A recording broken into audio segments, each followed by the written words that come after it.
Now, from paper bags to something that's not paper light, and that's this beautiful game of rugby. Let me just walk to my set and join these three gentlemen, super bulky, very firm handshakes. They look very, very ready for the game this weekend. Good morning, sir. I'll start by introducing yourself from my extreme right, sir. Good morning. Good morning.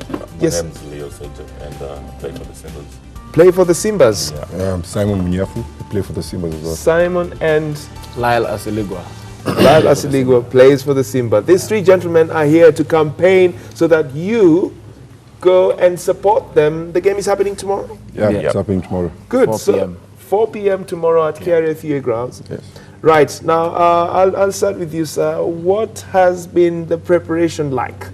Oh, it's been intense. It's been crazy. People putting in the hard yards, and we are ready. Yeah, we're ready for the game. You're ready for the game. Yeah. I watched the game last weekend, Sunday. Jam-packed stadium. The support was there. Kenyans adorned in your rugby colors and the Kenyan flag and etc. What a patriotic feel. The air was just full of Kenya last weekend. But what was your take on that game? The game was good. A lot of people debuted on that game. They put their best foot forward. Right, sir. Didn't come with a win, but the performance, all in all, that's what we were looking for. And at the end of the day, we pretty much achieved what we wanted, because we wanted to see how Hong Kong were playing, and we wanted to give everyone in the team a chance. Okay, let's talk about the Hong Kong, the team. Are they going to be flooding, or not really flooding, are they going to be fielding a different team this coming weekend? Of course they will, especially after playing a team that has 17 new debutants, and they really took them to the metal. So they'll pretty much back up the team to face us, and we're ready for them pretty much because we played most of the people last year.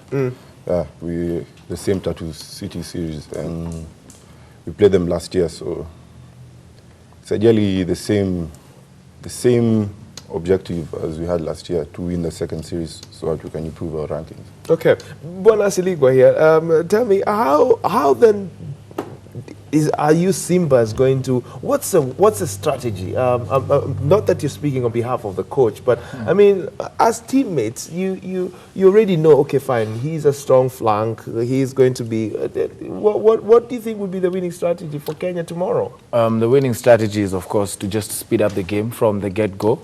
Try and dominate all the set pieces. Right. And try and just ensure everyone is in tandem. It's funny because even we had a session today morning for us kickers, so we're just trying to get as many points as possible on the board. So it's 3, 5 or 7. 7 being the best, 5 being average, 3 being the least. So anytime we get into a place where we can score, we'll try and put in the points. Wonderful, wonderful. You share the same thoughts? Yeah, I do share the same thoughts, considering the fact that we've been trying to play it wide. We're a faster team, we're more powerful. The altitude will really take a toll on them. It'll be a good home game for us. Good home game for us. Well, I will be glued. I will be there to watch the game. I'm just going up country this afternoon, and then I'll be back much later, or rather tomorrow morning. But I'll definitely yes. No. I have to. I mean, there was this time. I come from Ebru, so I will be going to Just Ebru. next door. Sorry? We're just next door. Just next door, so a few hours from that, I'll be there. And I also meant to understand there was the Ebru Sevens, which featured some weeks back. You were there, right? We weren't there. You weren't there. Now, earlier on with the panel that I had over here, we were talking about devolution, and stadiums has been a topic of discussion with the previous administration, and of course it's going to be addressed in the administration that's going to come on board, depending on how this court case is going to go. But I'm not moving away from rugby. I'm still within rugby. You've played in different pitches in this country. Which one is more favorable for the Simbas team? It has to be Kiariu. Kiariu. Yeah, that's our den. That's the one. That's our den. That's your den. That's where you feel at home. Yeah. You guys share the same thoughts on that. Yeah. Exactly, because you know you like the fans just as close as possible. Wow. Yeah. And the fans are one interesting people. Interestingly, much as football is more popular than rugby, please don't give me punches here. No. It's true. But rugby has this Kenyan feel to it. It's more Kenyan than Harambee Stars. Maybe I could be right or wrong. Please share. Give me your thoughts on that. Definitely, 100%. Football is soccer. Is pretty much the main sport at the moment. But rugby is chasing soccer, and it's gonna be a competition up there. And the fans, it's because of the fans. Because of the fans. Yeah, because of the fans. The fans are coming and they just keep getting more and more. Yeah. And we love that they're pushing us, they're helping us to get to that better place that we want to. Okay. And you can always hear the fans that carry you. Morale. Yeah, they'll always chanting you. You'll be down on the ground and they're like shouting your name until you just pick it up. You can make that guy. Okay. It's quite lively. So there's a lot of you share the same thoughts, right? Yeah, exactly. Yeah. So you look forward to crowds coming in. I don't know whether you know. I don't know about the ticket sales and how much it's going to cost, but it's more or less the same, like what they had last time. Yes. Or that price tag hasn't changed. It's still what, 500 Kenyan shillings? Yes. At the gate. At the gate. 400 bob advance tickets, 1,000 bob VIP. Right. Okay, well, I also saw that the VIP was full. Not that I was at the VIP, I was on the other side, and I was just sitting on the fence asking myself whether I can get to the VIP. But this time around, I'll make sure I get to the VIP. Now, let's talk about support, because sports, local sports, and sports all over the world fully depend on support and sponsors. And I see that Sport Pesa is on your jersey. The other time it was Kenya Airways. Who's got a better deal? Is it Sport Pesa or Kenya Airways? I know that's not what you should be talking about, but you're here. I'll cover for you guys. It's always best to talk about your current sponsor. Right. And our current sponsor, Sport Pesa, has always done the best for us. And I totally like the effort they've made for us this season, from supporting our camps to our travels, and pretty much our whole atmosphere has improved because of them, from kitting to gear we use, and that's quite important for us. Yeah, I mean, Samurai, the sportswear, it doesn't come cheap. I mean, it doesn't. It's not. No, it's not. I mean, Samurai is not a cheap brand. I mean, look. So you guys look so great. I mean, there's a variety of T-shirts there, here and there. How's been the sponsorship been like, sir? I'm not really in a position to compare the previous sponsor and this sponsor. But you can talk about the current current sponsor. I can talk about the current sponsor, yes, but not much. But so far, so good. That's the much I can say. Okay. Yeah. Now, Sim? Yeah, I don't want to sound objective or subjective. Right. I might actually work for Samurai Sportswear. I'm the brand ambassador, so I'll just reserve my. That's why I've been laughing.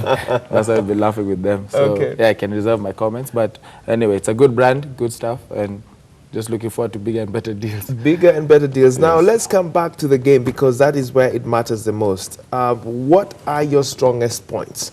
As the Kenya team? Yes, the Kenya team. What's the strongest? Pace. Number one is pace. Pace is number one. That's number one. Number two is you have very powerful guys across the board. So we're not too bulky, but we're very powerful. And also experience. Most of our guys have played overseas, especially Leo Seje being one of them. And a couple of other people have played in the previous Vodacom Cup. That's right. That Kenya participated. So we have quite a lot of experience in hand. Okay. Now, Leo, tell me, I mean, you playing in these international pitches out there from Hong Kong, Vegas, where else? South Africa, Cape Town. Is it Cape Town 7, something like that? When you interact with these people, what is the difference? What is the difference between the Kenya team and those other teams out there? Simba bado ni moja. Simba ni moja, and I find the brotherhood in the Kenya team it's amazing. Like someone could literally die for you on the field. Yeah. So the brotherhood makes the big difference. So once we decide that we're going to play for each other, that's what happens on the field. Who do you, I mean, brotherhood is very, very tight. Now, that's the difference between us and the other teams out there? Yeah. What usually happens out there? I mean, That's a very broad question. No, okay, yeah, I'll simplify it down for you. You find a team like England, for that matter, or Australia or New Zealand, they've got their star players, whereas in Kenya, it's less of the star but more of the team. The team, yeah. Yeah. So the star players. This is just an observation. You've got the star player getting a lot of attention, and that puts a lot of pressure, right? Yeah. It's even psychologically. Yeah, psychologically. Right? Yeah. Yeah, it does. Being a star and being on the limelight all the time, it does put a lot of pressure because everyone's waiting for you to make a mistake, right? Instead of making something good out of it. So most people are just hanging for you to make that mistake. So that's what brings a lot of pressure over here. But here, I think it's all balanced out across. That's Right. why people are so at ease Yes. when it comes to the game. Yeah.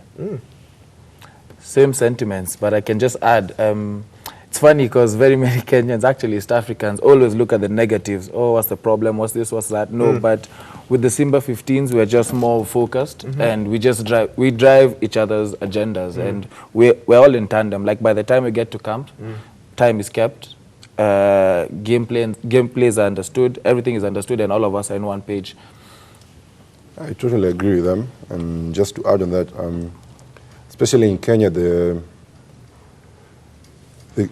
numbers that produces most of the people in the Simbas isn't that big. Yeah. We don't have a large pool of players. So you find the same people who played in high school, the same people who played in club. Ah, You yeah. made them in the national team. That's right. So that's your brother. It's not Okay. someone who you've never seen before. Yeah. You've always heard of him. You've always thought of him as a proper player. Yes. So playing with them is also a humbling experience. You're So, actually given the atmosphere to yeah. play with him. So you're given the atmosphere to play even with your heroes. Nice. With your heroes. Yeah. Okay, cool. Now speaking of heroes, Kenya has its own heroes. Collins Injera. Who else is there? There's Collins Injera. There is Humphrey Kayange, and the rest. When you look at these people and what they've done for the game that lasts so many years, what can you say about these rugby heroes? I'll start with you, Asiligwa. Basically, they've paved the way for us, and without them, we wouldn't have been here, especially now. We'd have still been playing just Kenya, Uganda, Kenya versus Uganda, Kenya versus Uganda. But now they've paved the way, given us a platform, proper platform, where now we're playing these international tests. And also, it has been also from us, because we've actually built our ranking all the way from 45th. Yeah, 45th. Now we're the 24th. Awesome. 24th, 25th. I'm not very sure. 25th. 25th, yeah. So even us, so it just, all that matters. So even us beating Hong Kong is such a big deal, because now we'll get even better test matches from Germany, who came here last time, Right. to the Argentinas, to the Russia. Those are the teams we want to play so we can improve our ranking so that the sport can hopefully become professional. So they paved the way for us, and we're still continuing the same trend as they've done. Sir? Yeah, pretty much they've set the example. As my teammate Lyle has said, they've paved the way. So all we can do is just do better. So the bar is being set higher and higher each day. So any kid who's trying to play rugby, like by the time they're playing, the standards will be higher for them. Okay, we're looking forward to that. But your thoughts on that before I move on to something else? Well, just second what they said. Yeah. They've done a lot to the sport, and if it wasn't for the past guys, we wouldn't be here right now. So. Okay. Now, let's talk about two things. One, diet and occupation. And I'll start with occupation. Are you all full-time rugby players, or you also have other hustles, for lack of a better word, that you do? One can be a banker here, but he also plays for the Kenya team. I'll start with you. What do you do? We are not full-time. We're not professional players in Kenya at the moment, but we're hoping sooner or later we'll get there at some point. What would it take to be a full-time professional rugby player for Kenya? Funding and consistent training. So you have your moonlight and your daylight. So your daylight is... I just finished university did aviation management. Aviation management. So the same guy who's going to fly the Kenyan team and then get down to the pitch, straight, get into your rugby kit and do your thing, right? Aviation management, that's wonderful. So how do you balance these two? Yeah, you just find the central point, pretty much. It just happens. You just have to find a way of dealing with everything. They normally say men are not good at multitasking, but we do it. Wow. Yeah, you don't have another option. Do you have the same? Are you a multitasker? I am, actually am. I did culinary arts. Okay. Interesting occupations here from the Simba team people. chef. He's a team chef. Once in a while, wow, we have a barbecue, and I'm the guy who does it. So wonderful. But like I do private events and private dining for most people. Nice. Like once in a while when I do have a game, my friend and I have our own company, set up a few jobs during the week, and it works for me. Wow, I didn't know that about you. So you're the team once in a while chef sometimes, and when you're not playing, they've never complained of running stomachs. never. That's a very good thing. What about you, sir? Mine's very strange, but I'm literally a jack of all trades. Where? Okay, so you're Bulgwa. Okay, so I also just finished uni. Yes, sir. Marketing and PR and marketing. Right.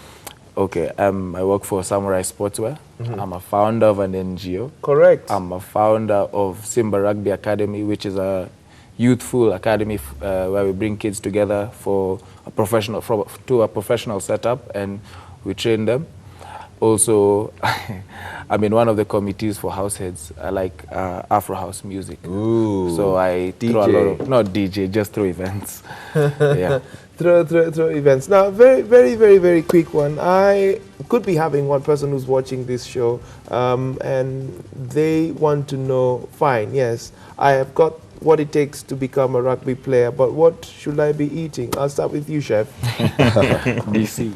To be honest, I'll start with age-wise, because if you're just starting rugby, you need to focus more on your energy levels always being up, because you need to train more harder than we do. Yeah. We train intense, but you'd have to train harder, like Monday to Friday. So I'd encourage taking a lot of carbs in the morning. Yes. So you have your cereals or your oatmeal, some cod liver oil, or some nuts to get the oil balance nice. Some fruits like avocado and papaya, that's pretty much in the morning. Wow, balanced. Yeah, quite balanced. And avoid alcohol. Yeah. And, that too. Then lunchtime, you can go easy on your lunch. Maybe have a sandwich or something light. Yes. Then make sure your dinner has like a lot of protein to replace the stuff you had, the work you did during the day. Yeah. And my secret is after dinner, I always have a snack, maybe a packet of biscuits or bread or custard or something. Some pudding, something sweet. Right. It usually helps you bulk up. Yeah. Helps you bulk up. Okay, good. I will be bulking up all my my support, and I will get all my supporters, all the supporters and everyone who's watching Ebru TV this morning to come and join in tomorrow. I'll be at the village, and I will be partying and celebrating your win. Always looking forward to have you guys in studio. I really appreciate it. Good to have you here. It's really a pleasure. The show must go on, and you must get back to your chefing and training. Cheers, everyone. Okay, it's been wonderful.